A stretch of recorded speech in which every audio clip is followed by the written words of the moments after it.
C plus plus programming सीखने के लिए हमारे चैनल लर्न कोडिंग को सब्सक्राइब करें। सी प्लस प्लस प्रोग्रामिंग में आज का हमारा टॉपिक है एल्स इफ लेडर स्टेटमेंट क्या होता है। फुल एक्सप्लेनेशन मतलब इसका सिंटैक्स, फ्लो चार्ट, प्रोग्राम बना के हम आपको बताएंगे। लेकिन सबसे पहले आपको पता होना चाहिए इसको हम कहाँ यूज़ करेंगे, किस कंडीशन पे। It is used when we have more than 2 conditions. जब हमारे प्रोग्राम में 2 से ज़्यादा कंडीशंस हो हमारे पास और हमें उन कंडीशंस को आइडेंटिफाई करके अपने प्रोग्राम के स्टेटमेंट को रन करना हो, तब हम यूज़ करेंगे एल्स इफ लेडर को। सिंटैक्स देखो, आपको समझ आ जाएगा। सबसे पहले इफ़, अगर ये कंडीशन हमारा ट्रू होता है तब क्या होगा, ये वाला स्टेटमेंट एग्जीक्यूट करेगा। अगर मान के चलिए ये कंडीशन फॉल्स हो गया, फिर क्या होगा, फिर हम यहाँ पे आएंगे एल्स में। एल्स इफ़ में भी क्या होगा, यहाँ पे भी कंडीशन है। अगर ये कंडीशन ट्रू होता है तब ये वाला स्टेटमेंट एग्जीक्यूट करेगा जो यहाँ पे लिखा हुआ है, ठीक है। अगर मान लीजिए ये वाला कंडीशन भी फॉल्स हो गया और ऊपर का कंडीशन भी फॉल्स हो गया, तब जाके एल्स में आएगा और एल्स का स्टेटमेंट सबसे लास्ट में एग्जीक्यूट करेगा जब ऊपर का सारा कंडीशन फॉल्स हो जाएगा, ठीक है, तब जाके ये रन करेगा।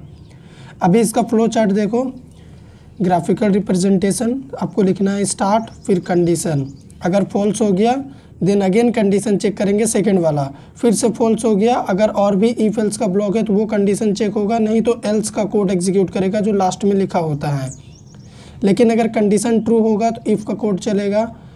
अगर ये कंडीशन फॉल्स हो गया, यहाँ पे आए, ये कंडीशन ट्रू हो गया, फिर क्या होगा, एल्स इफ का कोड चलेगा और प्रोग्राम हमारा एंड ही होगा, ठीक है। तो ये सिंटैक्स है, बीच में आप बहुत सारा एल्स इफ का ब्लॉक रख सकते हैं। आपके कंडीशन पे डिपेंड करेगा कितना कंडीशन आपके पास है, ठीक है, बट मिनिमम 2 कंडीशन होना चाहिए जहाँ जैसे यहाँ पे है। तो अभी चलो हम आपको एक प्रोग्राम शो करके दिखा रहे हैं, रियल लाइफ एग्जांपल।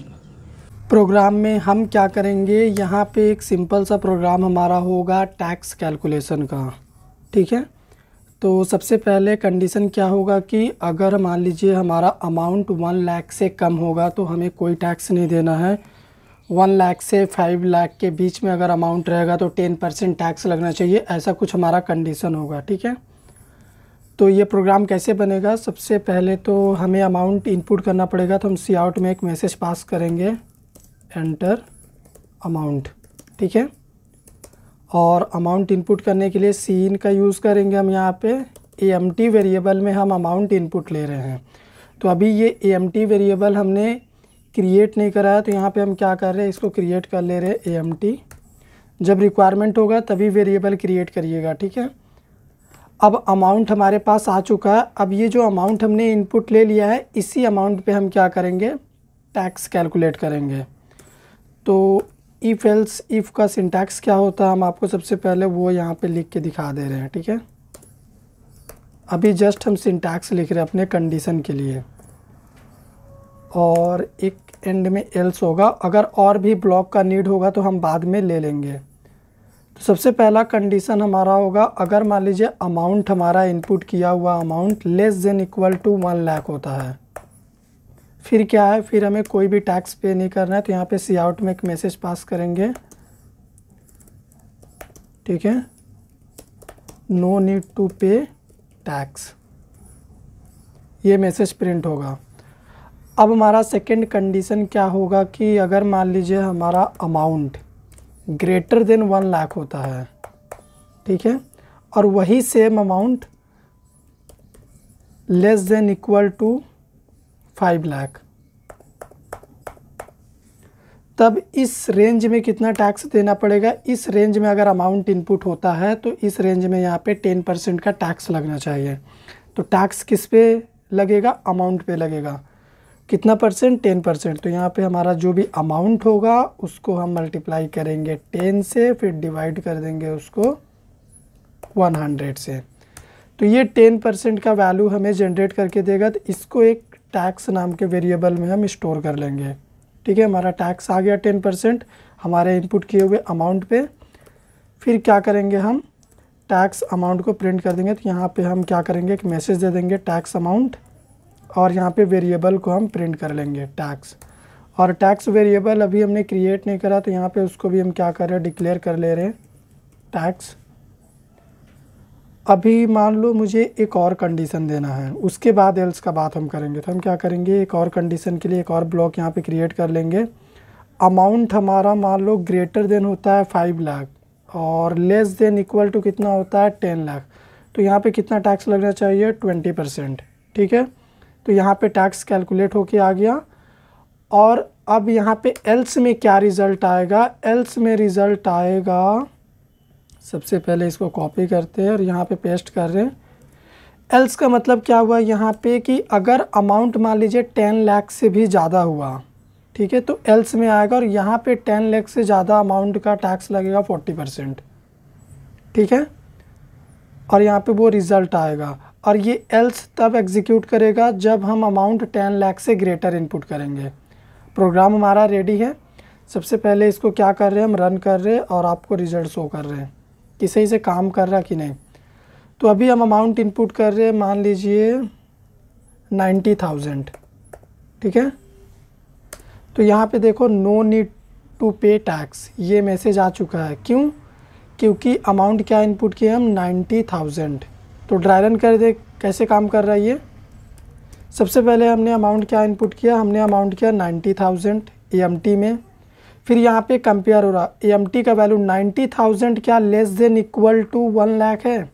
कंडीशन हमारा ट्रू हो गया। जब कंडीशन ट्रू हो गया तो ये मैसेज यहाँ पे प्रिंट हो गया।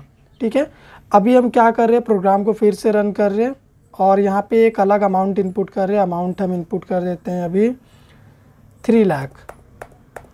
ठीक है, तो यहाँ पे 3 लाख का देखो टैक्स क्या आया है 30,000। तो ये कैसे कैलकुलेट होके आया है हम आपको बता रहे हैं। ये 10% टैक्स आया है।